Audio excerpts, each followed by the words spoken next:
Let me show you exactly how to set up your agency workspace in GoHighLevel the right way. Step 1 is access your agency view. So the moment you log in, you are going to get into this agency view. And if in case you are not seeing this agency view and you are in one of your sub-accounts, what you simply need to do is, I'll just go back to one of my sub-accounts.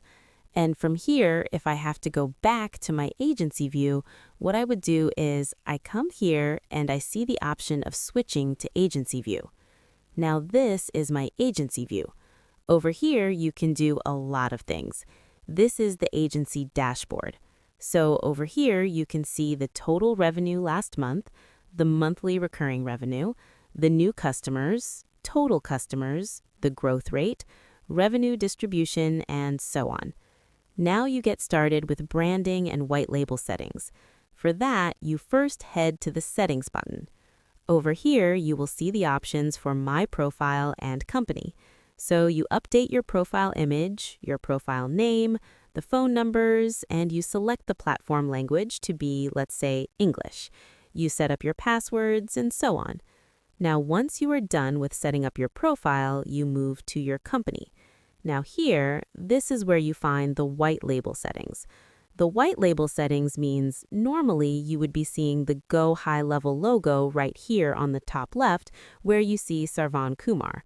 So that's how you white label it. Instead of GoHighLevel, you see Sarvan Kumar or whatever your agency's brand name is. So you update your brand logo here. Right now, it's the Sarvan Command logo. Since it's in white color, you don't see it. You add your white label domain, so instead of app.gohighlevel.com, it would show app.com or whatever your domain name is. You enter your domain and click on Add Domain URLs.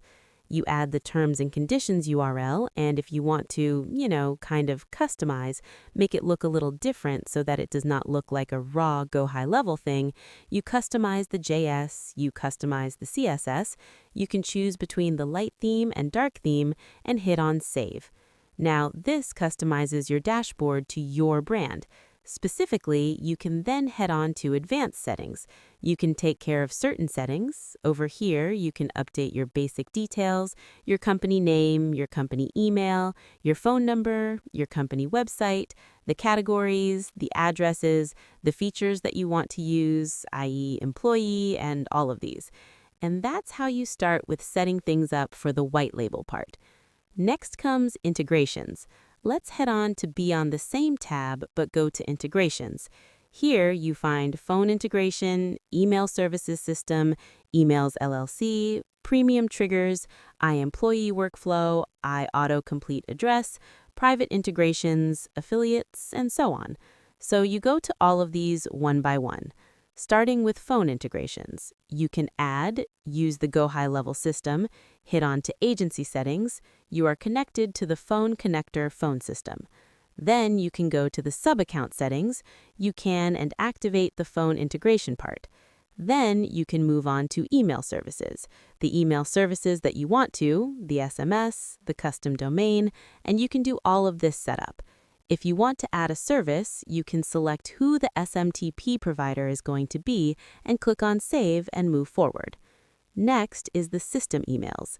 You can set up your system emails, the welcome email template, the reset password email template, the verification code email template.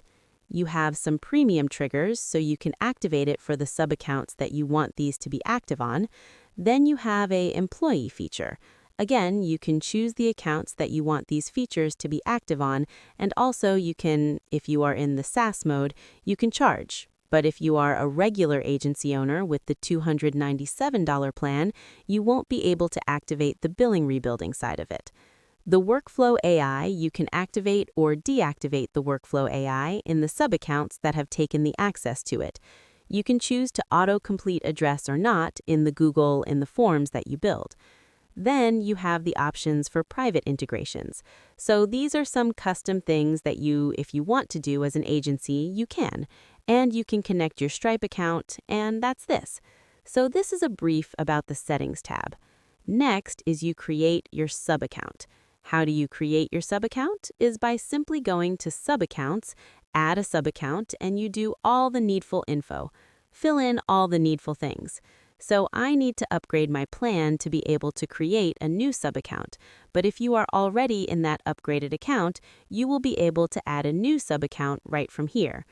Once you create the subaccount, you can use the Snapshot feature to deploy pre-built systems for different niches, or you can add your own template, automations, and workflows into this account. So once you've created the subaccount, this is how it is going to be listed here in your list. You can switch to the subaccount, or you can click on Manage the Client to manage the client and the accesses or the features that you plan to give them the access to. Okay, once you are through with this, you can then go back to, I think, Settings, click on Teams. You can create different users and assign them the roles and permissions that you plan to give them. You can configure Stripe, like we just discussed, to set up the recurring payments, and that's very much. These are some of the most basic settings that you can be doing to get started as an agency owner. And if you haven't yet taken the benefit of 30 days free trial, find the link in the